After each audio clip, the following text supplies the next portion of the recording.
발람 스토리에 대해서 이야기를 하도록 하겠습니다.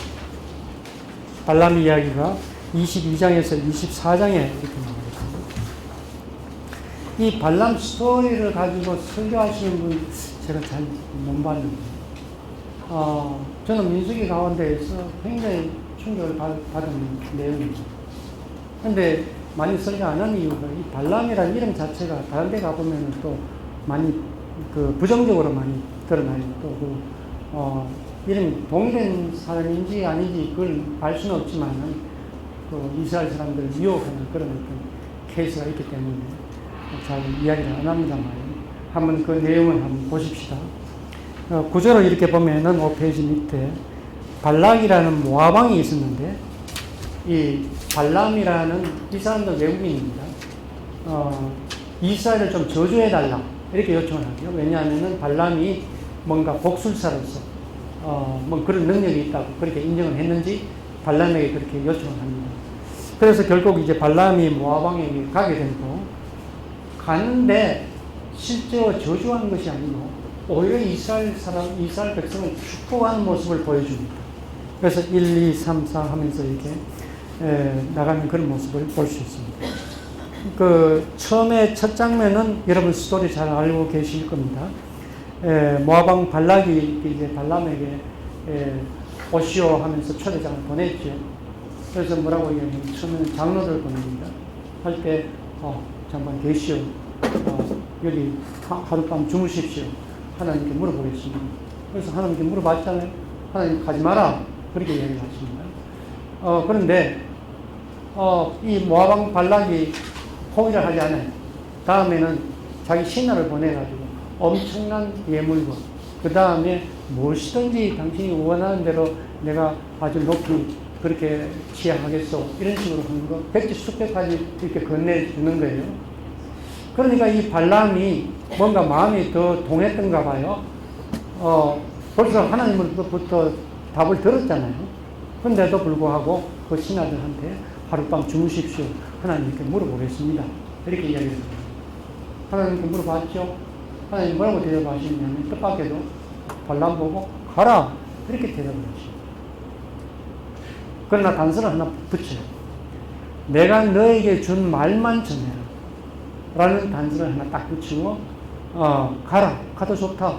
그렇게 이야기를 합니다. 근데 또 가는 도중에 또 어이없는 일이 나죠. 나귀를 타고 이 발람이 갑니다. 가는데 갑자기 이 나귀가 멈칫멈칫 하더니만 앞을 나가지를 않는 거예요. 그러니까 이 녀석 왜 안 나갔냐 하면서 이렇게 치고 그랬는데 한 번만 그런 것이 아니라 여러 번 아예 나중에는 뭐 그냥 주저앉아 버리죠. 그제서야 발람이 눈을 떠서 천사가 그 손을 잡고 그 칼을 잡고 거기에서 막아서 있는 모습을 본 거예요. 물론 그 중에 이제 나귀하고 이제 대화하는 그런 장면도 나오죠. 그러니까 발람이 놀래가지고, 예, 알겠습니다. 저 안 가겠습니다.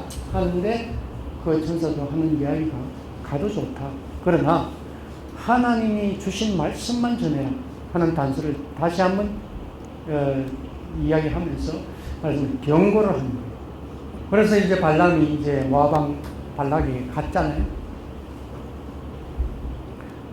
그래서 이제 발락은 정말 이제 이스라엘 백성을 저주할 수 있겠구나. 이렇게 기대를 걸고 제단을 만들고 7 제단을 만들고 이제 저주를 해달라.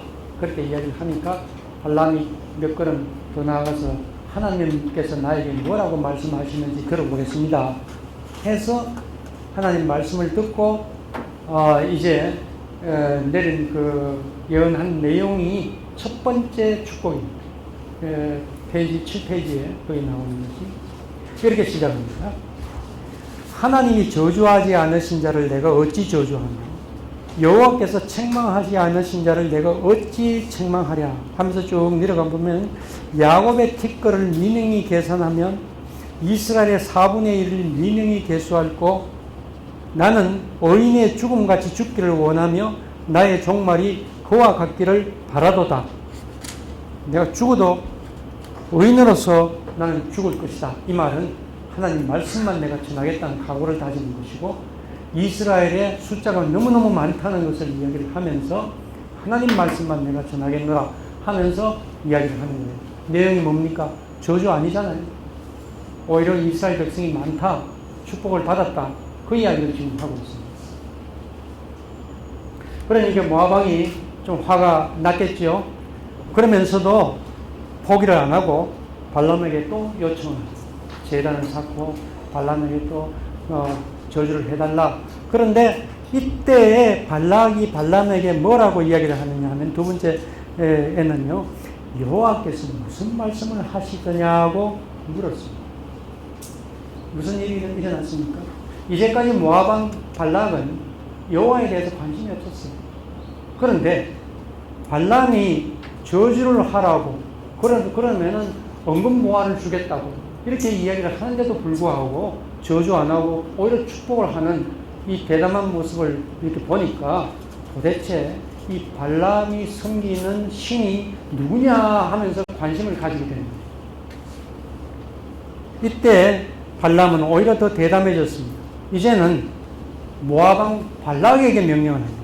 한번 보세요. 두 번째, 일어나라 발락이여 들으라 나에게 귀를 기울이라 십볼의 아들이여. 세 번 명령을 하면서 오히려 큰 소리를 치고 있어요. 처음에 들어올 때는 이런 큰 소리 안 쳤잖아요. 오히려 뭔가 복술사로서 굉장히 그 복세를 많이 받을 수 있을 거라는 그런 어떤 기대를 가지고 지금 왔는데 지금 그 상황이 아니에요. 지금 아예 모압왕을 발락에게 명령을 하는 쪽으로 지금 나오고 있습니다. 하면서 하나님은 인생이 아니며 거짓말을 하지 않으시며 인자가 아니시니 후회하지 않으시니라 하면서 내가 축복의 말씀을 받았으니 내가 그 축복을 돌이킬 수 없도다. 용감하게 나갑니다. 야곱을 대적할 복술이 없도다 하면서 이스라엘에 이렇게 축복을 내리는 것을 계속하고 있습니다. 그런데도 이 모압왕 발락이 포기를 안 해요. 참 희한한 거죠.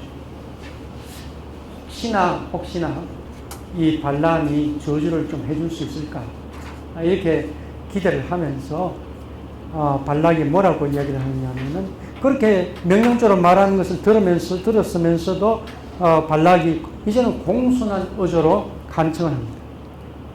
혹시 하나님 보시기에 기뻐하사 당신이 거기서 나를 위해 그들을 저주할까 하오. 이 말이 무슨 말입니까? 이 저주하고 축복하는 것은 하나님 손에 달렸다. 하나님이 그런 능력이 있다. 이걸 인정을 하는 거예요. 조금 전에는 하나님의 존재를 인정하더니만 이제는 하나님의 능력까지 인정을 하게 되는 이런 일이 일어났습니다. 그래서 세 번째 발람이 예언을 하는 것을 보면은 더 용기를 내요. 그 내용을 한번 봅시다. 9페이지로 넘어가서 내용이 이렇게 시작합니다. 그가 노래를 지어 말하기를 볼의 아들 발람이 말합니다. 눈을 감았던 자가 말하며 하나님의 말씀을 듣는 자, 전능자의 이상을 보는 자, 엎드려서 눈을 뜬 자가 말합니다. 이 말씀을 저는 너무나 좋아합니다. 눈을 감았던 자, 뭡니까? 나귀도 보는데 자기는 보지 못했다. 보통 예언자를 뭐라고 이야기를 하느냐, 선견자라고 부르기도 합니다. 영어로 하면은 seer라고 부르죠. 보는 자. 근데 이 보는 자인 예언자가 천사를 보지를 못했잖아요. 나귀는 보는데 자기는 못 봤잖아요. 눈을 감았던 자. 하나님 말씀을 듣는 자. 엎드려서 눈을 뜬 자가 말하기를 이제는 내가 눈이 열렸다는 거죠. 이제는 나는 내가 볼 수 있게 되었다. 하나님 말씀을 들을 뿐만 아니라 이제는 신비한 것을 볼 수 있는 눈이 열렸다는 거죠. 그러면서 축복하기를 야곱의 장막이여 어찌 그리 아름다운고 이스라엘이여 내 거처가 어찌 아름다운고 하면서 그야말로 그 축복을 쏟아놓는데 끝에는 너를 축복하는 자마다 복을 받을 것이요 너를 저주하는 자마다 저주를 받을지로다. 옛날 아브라함에게 주신 그 복의 내용이 생각나죠. 이런 어떤 축복을 이제 하게 되었습니다. 마지막 네 번째 축복을 한번 봅시다. 페이지 10페이지. 여기에는 발람이 또 한 걸음 더 나갑니다. 비슷한데요. 좀 다른 게 있어요. 눈을 감았던 자가 말하며 하나님의 말씀을 듣는 자가 말하며 여기까지는 똑같아요. 세 번째. 그 다음 달라요. 지극히 높으신 분의 지식을 아는 자. 이제는 듣는 자가 아니에요. 아는 자예요. 아는 자. 이 알다라는 것은요, 단순히 정보를 안다는 뜻이 아닙니다. 친밀하다. 마치 부부가 정을 나누듯이 그렇게 친밀한 것을 말합니다. 지극히 높으신 분의 지식을 아는 자, 전능자의 이상을 보는 자. 전능자의 이상을 보는 자. 그 신비한 하나님의 상황을 보는 자. 엎드려서 눈을 뜬 자가 말합니다. 이 마지막의 내용은 이어지면서 이스라엘에게 축복할 뿐만 아니라 에돔이라든가 그 밑에 아말렉, 겐 족속, 아수르, 에벨 이런 어떤 데 대해서 심판 예언까지 하면서 만국 백성들에게 심판 예언까지 하는 놀라운 예언자가 되는 것을 볼 수가 있습니다. 이 스토리에서 우리가 주목할 것은 뭡니까? 처음에는 가지 말라 그랬잖아요. 왜냐하면 뻔하잖아요. 그 저주해달라 그러는데 하나님이 축복하신 이 이스라엘 백성을 저주하라고 부르는데 그거 가봤자 뻔하다. 가지 마라. 그게 하나님의 기본적인 뜻이에요. 그런데요, 이 발람이 가고 싶어요. 왜 가고 싶어 할까요? 왕이 부르는 거죠. 자기 고객 중에 최고의 고객이 온 거예요. 자기 평생에 이런 고객이 한두 번 있을까 말까 하는 고객이 온 거예요. 자기가 지금 복술사업이잖아요. 자기 비즈니스에서 최고의 고객이 온 거예요. 놓치기 싫은 거예요. 한번 가보고 싶은 거예요. 이런 마음이 꿀떡같이 이렇게 올라오는데 하나님 가지 마라 그러는 거예요.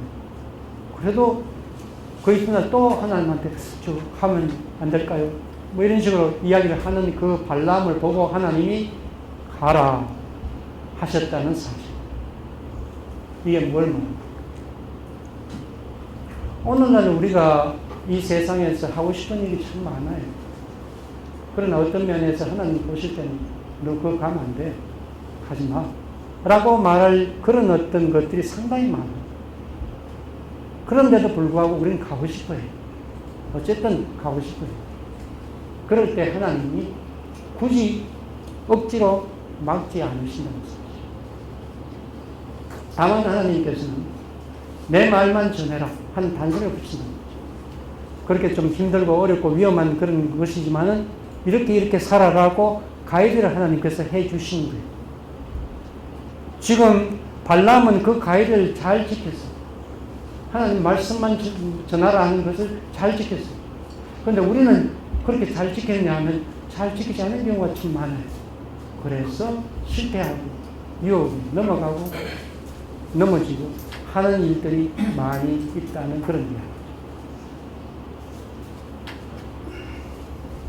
우리가 가는 길을 하나님 다 막으셨다면 누가 사고가 일어나고 누가 유혹에 빠지고 누가 죄에 빠지겠습니까? 그러나 안 막으셔. 정말 우리가 가고 싶어 하면 안 막으셔. 대신 하나님께서는 경고를 해주신 거예요. 주의 사항을 알려주신 거예요. 그게 말씀입니다.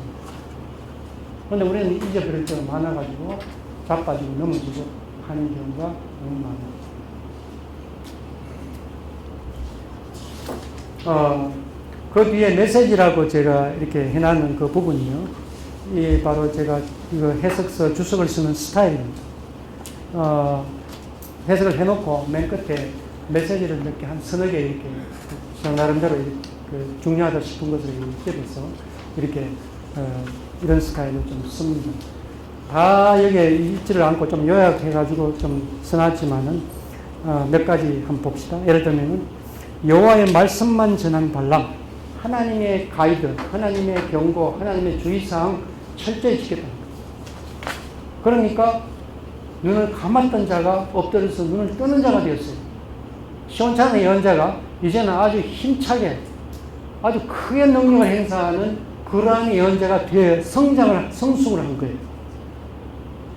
위태위태하고 위험한 그 상황이라고 하나님 안 갔으면 좋겠다고 하는 그런 상황이었는데도 불구하고 하나님 말씀을 지켰던 그런 아주 큰 예언자가 되었습니다.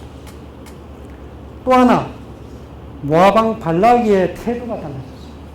모아방이 뭐 하나님 관심이 있습니까? 모아방은 다른 신을 섬기는 사람입니다. 그런데 발람을 보아하니 뭔가 하나님 말씀만 듣고 그 말씀의 그 능력을 받아서 뭐 하는 것 같이 보이더라는 거예요. 하나님에 대해서 관심을 가지게 되고요. 하나님의 존재에 대해서 인정을 하게 되고 나아가서 그 능력에 대해서까지 인정을 하게 되는 그런 일이 일어났다는 거죠. 물론 모아방 발락이 뭐 개종을 했다거나 그런 일이 일어나지 않았지만은 모아방 발락이 이만큼 관심을 가지고 이렇게 하나님을 인정하게 됐다는 그 상황을 이렇게 볼 때에 이게 바로 선교의 전략이 아니냐. 우리는 총동원주의를 해서 무조건 끌고 오고 이렇게 하려고 하는 그런 데 치중하지만은 뭡니까? 발람이 뭐 선교 한번 해본 적이 있습니까? 아니지. 자기 할 일만 똑똑히 한 거예요. 자기 할 일만. 자기 할 일만 똑똑히 했더니 옆에서 그걸 보는 사람이 하나님을 알게 되고 하나님의 존재를 인정하게 되고 하나님의 능력을 인정하게 되는 이런 일들이 일어나게 되더라. 그런 이야기입니다. 이게 바로 오늘날에 있어서 정말 필요한 선교 전략입니다. 오히려 옆에 있는 그 발락이 뭐라고 이야기합니까? 여호와께서 무슨 말씀을 하시더냐 궁금해하는 거예요. 이게 바로 행동을 하는 사람, 옆에 있는 사람이 깨우치는 방식입니다. 세 번째가 바로 발람을 인도하시는 하나님과 발람의 변화입니다. 아까 이야기했던 엎드려서 눈을 뜬 자가 되었다 하는 그런 이야기입니다. 그리고 마지막 네 번째, 야곱의 장막이여 어찌 그리 아름다운고 이스라엘이여 내 거처가 어찌 그리 아름다운고. 요 구절을 바로 이 네 번째 그 축복에서 나온 구절 아닙니까? 유대인들은 매일 아침에 드린 예배 때에 개회사로 이 내용을 사용하고 있습니다. 이스라엘 백성에게 주시는 큰 축복의 말씀. 그런데 제가 여기 주목하는 것은요, 이 구절에서 나올 때에 장막이라고 번역했던 단어가 히브리어로 오헬입니다. 회막이라고 할 때 오헬 모에드, 만남의 텐트 할 때 오헬, 보통 텐트라고 번역할 수 있는 그런 단어입니다.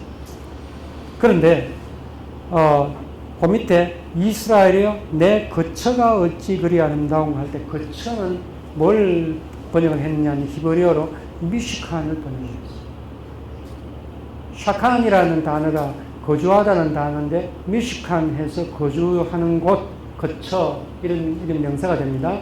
그런데 중요한 것은 이 미시칸이요, 보통 그 우리가 성경을 이게 번역을 할 때 성막을 이야기할 때 이 미시칸을 많이 써요. 이 단어.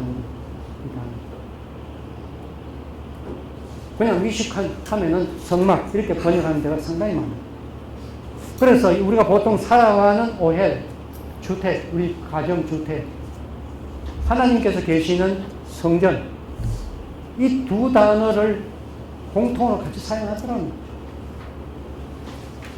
다른 말로 이야기한다면 우리 주택이 하나님 계시는 성전이고 하는 그런 이야기를 해볼 수 있다는 그런 거예요. 이게 얼마나 참 축복된 그런 말씀입니까?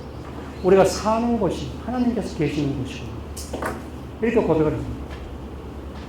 우리가 이거 축복받은 우리의 모습, 바로 우리 가정, 우리의 삶의 현장, 우리 가족, 여기가 바로 천국이고 여기가 바로 하나님이 계시는 것이 곳이구나. 야곱이 그렇게 감사 기도를 드렸잖아요. 베델에서 꿈에 그 하나님 천사들이 오르락내리락 하는 그 모습을 보고 난 뒤에 꿈을 깬 후에 뭐라고 이야기를 했습니까? 여기가 바로 하나님이 계시는 곳이다 라고 하면서 감사의 예를 드렸잖아요. 우리 가정이 바로 그곳입니다. 예, 발람 스토리에 대해서 좀 설명을 드렸습니다. 뭐든지 생각 나시는 이야기 잠깐 하도록 하겠습니다. 발람이 사실 제가 볼 때는 신약성경에 세 번이 나옵니다. 예. 베드로후서 1장 15절에 발람이 불의의 샷을 사랑했다고 하고 유다서 1장 11절에서는 발람이 어그러진 일도 얘기했고 예. 2장 계시록 2장 14절에서 이제 부가모 교회에 예수님께서 책망하실 때 발람의 교훈을 쫓아서 이스라엘 백성을 묵상 숭배하고 간음을 하면서 그렇죠. 결국 이제 민수기 예. 31장에 모세에서 칼이 죽는데 예.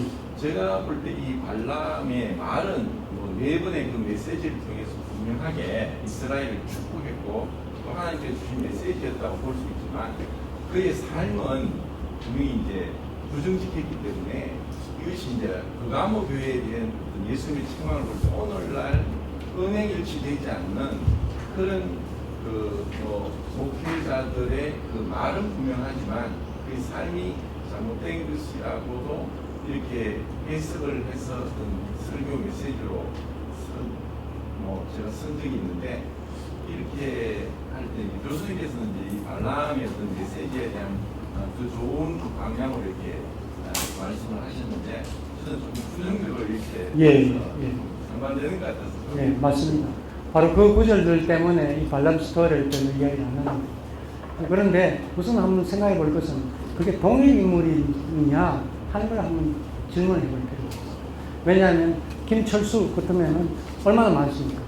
그 동명이 발람이라는 이름도 여러 다른 사람이 있을 수 있다 그렇게 좀 생각해 볼 수가 있고 또 그 다음에 같은 사람이라 할지라도 이럴 때는 참 좋았는데 또 어떤 때는 타락하고 그런 경우가 있을 수 있다. 민수기 요 부분에 있어서의 발람의 모습은 부정적이지 않습니다. 굉장히 아주 좋은 스토리로 지금 나가고 있습니다. 따라서 요 내에서 그 메시지를 우리가 찾아야지 이 똑같은 이름이 다른 데서 나온다고 해서 동일 인물 하면서 은행 일치가 안 된다 하면서 그렇게 나가는 것은 좀 곤란하다. 그렇게 보여집니다. 다른 사람일 수도 있는.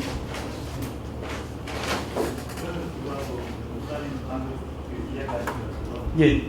교회 일반적인 발람이라는 이해는 예. 신약에 가지고 있는 그렇죠. 그 가치관으로 가치관으로 예. 교회를 보니까 예. 그렇구나. 이것이 일반적인 이해다. 예, 맞아요. 그래 이름을 잘 지어야 되는데 똑같은 이름을 지어가지고 그 구약이 막 그 신약의 몇 구절 때문에 막 파묻혀버려. 제가 보기에는 진주 같은 말씀입니다. 그게 덮어 씌워져 버려가지고 안타까운 그런 모습. 발람이라는 이름 자체가 굉장히 좀 부정적인 것이 백성을 멸망시키고 잡아먹는 이런 발람의 뜻이 그런 걸 그렇게까지 나가지는 않나 싶은데, 예. 근데 아무리 그렇지만 이름을 지어도 그런 흉악한 이름을 짓겠냐 하는 그런 생각이 좀 드네요. 제가 잠깐 검색을 해봤는데 예. 그 행동이 나중에 신약에서 그렇게 이야기했다는 것이지, 이름 자체의 의미가 그럴까? 그건 조금 좀 그렇습니다. 마태복음 23장에서 예수님이 바리새인들을 책망하실 때도 그들의 말은 그때 행위는 동하지 말라 했기 때문에 분명히 이제 발람의 4번의 메시지는 명확하게 이스라엘을 축복한다는 것에 대해서 저도 이제 고민을 하지만 그 행위는 분명히 옳지 않았지 않는가. 그래서 지금 못한 나귀를 중에서도 실망을 받았습니다. 그러나 처음에는 그렇게 좀 약한 모습을 보였지만은 나중에 모습은 굉장히 큰 예언자의 그런 모습을 보였는데 그거는 우리가 인정을 해줘야 안 되겠습니까? 그럼 이제 민수기 31장에서 결국 이제 모세에 의해서 칼에 죽임을 당한. 그 문제는 그것이 동일 인물이냐만 다른 사람일 수도 있죠. 예. 김철수가 한 사람뿐 아니잖아요, 그죠? 그러니 다른 사람일 가능성도 우리가 열어놔야 된다. 우리가 그 성경을 이렇게 연결시켜서 이렇게 보기는 봐도요. 그 부분 그거는 좀 따로 이렇게 좀 떼내어 가지고 좀 볼 필요가 있습니다. 요 스토리는 요 스토리대로 그 내에서의 어떤 메시지를 우리가 발굴하고 좀 그럴 필요가 있다. 저는 지금 벗어나는 질문을 드렸는데 교수님께서 시작하시면서 아니가 의미를 가는 부분인데 그걸 보았을 때 일어선다는 의미로 포기한다는 아니고 예. 지금 그가 말씀을 좀 해주시면 예. 예. 알고 싶은 것이 그 가지고 왜 아니 의미 글쎄 말이에요. 저도 그게 참 놀랐어요. 그렇죠. 너무 전, 아니 또 예. 왜 듣고 있을까? 그걸 예. 보시는 어떤 사례가 있을까? 사람이라 한다고 거기서 생각하면 의인이라는 내가 의인에서 의인이 아니라 내가 예수님께서 사랑하시라 의인이 있을 때 의인 지기를 받잖아요. 그래서 다시 깨끗하게 하는 거는 하나님 잘못되게 깨끗해서 가는 그런 것이 아니라 예. 때로는 저 의인이 있는 시대에 뜨라는 것을 생각했기 때문에 그렇죠. 예. 예, 이렇게 생각해 보면 어떻게 했어요? 우리 아이들이 이렇게 키워나갈 때 힘을 줄 수 있는 게 뭐냐 하는 거죠. 부모가 자기를 사랑한다는 그런 믿음이 있을 때, 부모가 자기에게 기대한다는 믿음이 있을 때, 아이들은 포기하지 않아요. 그렇죠? 누군가 나를 사랑하고 있다고 그렇게 그것을 절실하게 느낄 때 비록 힘들다 하더라도 자기 자신이 포기하지 않잖아요. 나를 사랑하는 사람이 있는데, 우리 어머니가 계신데, 우리 아버지가 계신데, 아내가 있는데, 자식이 있는데 하면서 누군가가 나를 사랑하고 있다고 생각하면 내가 결코 포기할 수 없죠. 이런 구조. 이런 구도. 그게 바로 하나님과의 관계, 사랑의 관계가 이렇게 맺어져 있을 때 포기할 수 없는 거예요. 왜냐, 하나님께서 기대하고 계시고 하나님께서 사랑하고 계시기 때문에 내가 그냥 포기하고 넘어져 있을 수가 없는 거예요. 다시 일어나야 됩니다. 일어날 수밖에 없는 거예요. 그동안 이 더운 날씨에 오후에 오셔가지고 공부하시는 수고했습니다. 마치도록 하겠습니다. 감사합니다.